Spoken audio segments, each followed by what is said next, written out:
Assalamu alaikum wa rahmatullahi wa barakatuh. Leo nitakufunza salatu tauba, swala ya kuomba toba. Watu wengi hawajaifahamu hii swala. Watu hufikiria kurudi kwa Allah subhanahu wa ta'ala ni kuanza kuswali. Kwa mtu mwenye alikuwa kizini, anafanya madhambi, ana kila aina ya machafu, alikuwa haswali kabisa, yafikiria kurudi kwa Allah ni kuanza kuswali. La, sivyo. Ukiswali utaandikiwa thawabu ya ibada unazozifanya. Ila kufutiwa madhambi uliokuwa ukiyatenda ni mpaka utubie.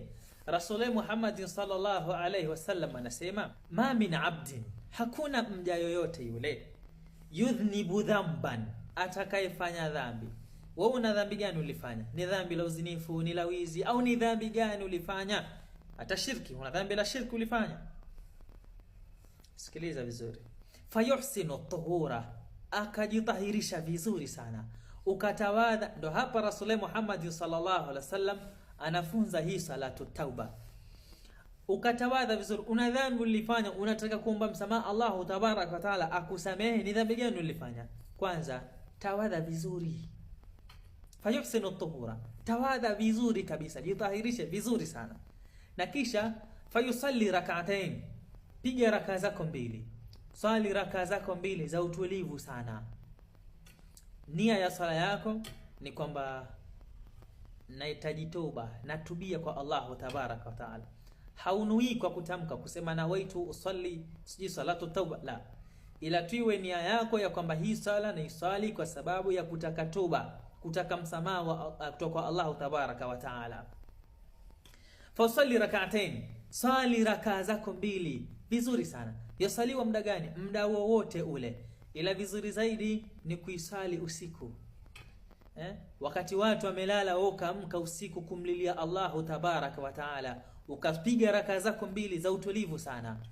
Na kisha baada ya kutoa salamu, sikiliza hapa, thumma yastaghfirullah, leta istighfar kwa wingi.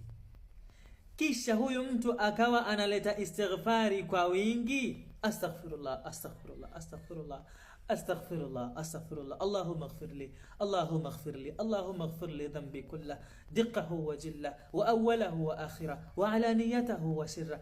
Leta istighfari kwa wingi. Atakapofanya hivi huyu mtu, illa ghafara Allahu lahu, Allahu tabaraka wa taala atamsamehe madhambi yake. Ila masharti ya kukubaliwa toba, yani ili hiyo toba yako iweze kukubaliwa, kwanza kunatakiwa kupatikaniwa anadamu, kujutia kwa lile dhambi ulilokuwa umelifanya. Uanze kujilaumu na kujutia kwa lile dhambi ulilokuwa ukilifanya, wala si kujisifu kwa watu, sifurahikia yani. Hiyo sharti la kwanza. Kisha weka azma kwamba hautorudia tena hilo dhambi. Unamwahidi Allah tabaraka wa taala ya kwamba ya Rabbi, sitorudia tena hili jambo, na uwe mkweli katika hilo, kwa sababu Allah tabaraka wa taala anawasifu waja wema, watu wa peponi. Anasema walladhina idha fa'alu fahisha, ni kwamba wao watakapofanya jambo baya, ikatokea amefanya dhambi, amemkosea Allah tabaraka wa taala, au dhalamu anfusahum, wamezidhulumu nafsi zao, dhakarullaha, kitu cha kwanza huwa anamkumbuka Allah tabaraka wa taala, astaghfirullah astaghfirullah, nimefanya nini mimi, astaghfirullah. Fastaghfaru lidhunubihim, kisha wanataka msamaha kwa madhambi yao, wanamuomba Allah tabaraka wa taala, ya Rabbi nisamehe kwa hili jambo nilolifanya, nimefanya nini mimi, ya Rabbi nisamehe, astaghfirullah.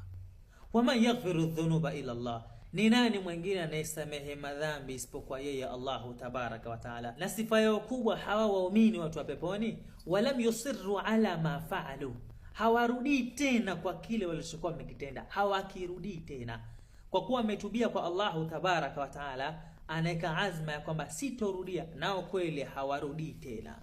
Na jambo la tatu, ikiwa lile dhambi unalotaka kulitubia, ikiwa ni kosa ulomtendea mwanadamu, ulimwibia, kuna mtu ulimwibia kitu chake, kuna mtu ulimdhulumu mali yake, basi ili uweze kusamehewa ni urudishe haki ya mtu. Ni umwambie, bwana, mimi nilokuibia simu yako, tafadhali nakuomba unisamehe ndugu yangu, simu yako ndio hii, hauna, basi muombe msamaha. Yatakapokusamehe yeye, basi ndio umepata msamaha Allah tabaraka wa taala, akusamehe yeye, kisha nenda kwa sali sala yako ya toba. Ila usiume mdhulumu mtu na kisha una sali salatu tauba kusamehe. Yule kila siku yalia, yaomba Allah tabaraka wa taala, huyu mtu alioniibia hichi kitu changu, ya Rabbi, mimi bado sijamsamehe, wewe unaomba msamaha.